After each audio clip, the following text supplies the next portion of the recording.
Coucou, c'est Thierry. On est la matinée du 13 novembre avant l'ouverture. Je voulais faire une rapide vidéo pour exprimer par un exemple ce dont je parle dans certaines de mes vidéos précédentes comme étant la seconde ligne de défense ou le deuxième point d'entrée lorsque on essaye de prendre des positions en trading, enfin en tout cas lorsque j'essaye de chercher des endroits où je peux me prendre des positions en trading. Alors je vous donne un exemple très facile avec Genomic Vision aujourd'hui. Voilà, on est en daily, en unité jour ici à droite. Et je vais partir de uniquement cette unité jour pour vous dire que la plupart du temps, je vois des analyses, encore une fois, et je pense que c'est le cas de la plupart des débutants, ne prennent en compte qu'une seule unité de temps qui est l'unité jour. On regarde le graphe, on pose ses indicateurs, etc. On trade en unité jour, donc pourquoi aller regarder les autres unités de temps? Donc bah écoutez, dans ces cas-là, vous voyez, vous avez un support ici qui est par exemple à 0,64, vous voyez, vous avez un plus haut ici, puis un plus bas de bougie là, une fois, deux fois, trois fois, donc on voit clairement l'inversion de polarité, le rôle de support, retour d'appui sur le support ici à 0,64, et puis ici mèche basse à 0,64, donc on a un magnifique support à 0,64, et puis bon, si on regarde que l'unité jour, on peut se dire, je vais tenter par exemple de prendre un achat ici sur les 0,64, et puis bah, je vais mettre un stop loss juste en dessous, donc je vais me mettre à 0,60, je sais pas, 0,62, 2% en dessous, vous voyez, au 0,61, enfin bon, dans les 2-3% en dessous, j'en sais rien, on regardera sur les unités courtes, puis je vais rentrer à 100% de ma position, je vais me donner un objectif ici, je vais calculer mon ratio risk-reward, fantastique, j'ai un ratio risk-reward de 3 ou 4 pour 1, je sais pas, bon. Je mets mon stop loss là, et puis si mon stop loss est là, que je me fais couper, ben je prendrai ma perte, et voilà. Sauf que sur l'unité hebdomadaire qui est ici maintenant, l'unité supérieure, ben vous avez en fait une autre zone support qui est à 0,60, 0,59. Là, les bougies, ce sont des bougies semaines à gauche. Et regardez, vous avez ici toute une zone là de mèches hautes dont la plupart passent par les 0,59, 0,60, d'accord. Puis surtout ici, vous avez deux autres mèches hautes, là et là, d'accord, qui passe également par 0,59. Ça veut dire quoi? Ça veut dire qu'en unité hebdomadaire, vous avez une inversion de polarité également de cette zone qui était une résistance qui est devenue support et qui passe par 0,59. Donc est-ce qu'il est intelligent de se dire je vais prendre une entrée à 100% sur l'unité jour et je vais mettre un stop loss qui va finalement se retrouver juste en dessous de mon support jour, mais juste au-dessus de ma zone support potentielle en unité hebdomadaire?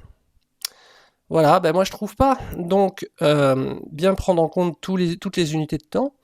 Et peut-être, moi, enfin, ce que je vous partage, hein, j'ai pas la vérité absolue en trading, personne n'a la vérité absolue, je vous partage juste ma méthode et puis ma façon de trader, et puis après, vous en faites ce que vous voulez. Moi, je considère que l'analyse technique va m'apporter des points à surveiller, mais rien ne prédit l'évolution du marché. L'évolution du marché, par essence, c'est chaotique. Donc, être capable de faire des gains en trading, c'est gérer le chaos et essayer de faire des gains, et de limiter ses pertes, quelle que soit la réaction du marché. Donc aujourd'hui, là, je ne sais pas si on va rebondir sur l'unité jour ou si on va rebondir sur l'unité hebdomadaire. Finalement, je ne sais pas quel est le support important qui va arrêter la baisse, si jamais elle s'arrête d'ailleurs. Donc, est-ce que je vais mettre tous mes œufs dans le même panier? Est-ce que je vais faire une seule mise sur l'unité jour? Bah non. Donc, en termes de money management, qu'est-ce que je vais faire? Ben, je vais mettre un petit ticket là, je vais mettre une bille, je vais mettre un jeton, je sais pas ce que vous mettez, des œufs, ça dépend du pays. Euh, donc moi je mets un jeton là, sur le support jour par exemple, et puis je vais mettre un deuxième jeton sur le support hebdomadaire. D'accord. Et l'essentiel de mes stop loss, je vais les mettre en dessous du support hebdomadaire. Comme quoi, dans ce cas-là, si je rebondis sur l'unité jour ici, eh bien, j'aurais quand même gagné quelque chose du jeton unité jour. Si jamais on enfonce, mais qu'on rebondit sur l'unité hebdomadaire, eh bien là, j'aurais renforcé ma position, ce que certains appellent une moyenne à la baisse, mais vous voyez qu'ici, c'est maîtrisé, parce que c'est un ensemble c'est une combinaison d'ordres d'entrée que je décide à l'avance. Donc, je vais calculer l'ensemble de ça par rapport à ma perte maximale, dans le cas où ça se passerait mal. je cours pas après le train, je vais pas réagir en moyennant la baisse par frustration et par dépit parce que j'ai pris une position à 100% ici, que je vois que ça continue de baisser, je vais dire non, non, mais ça va rebondir, je double la position, pas du tout. Ici, je vais prendre peut-être une demi-position ou un tiers de position. Ici, je vais prendre le complément. Mais pour que l'ensemble de ma ligne, dès le départ, ma décision initiale, c'est de ne pas dépasser un certain montant, et que si jamais je me fais couper sous mon support hebdomadaire ici, je ne perdrai pas plus qu'un certain montant. D'accord? Donc je suis pas en train de courir après le train. Mais je prends des positions sur deux endroits différents pour profiter soit du support jour, soit du support hebdomadaire.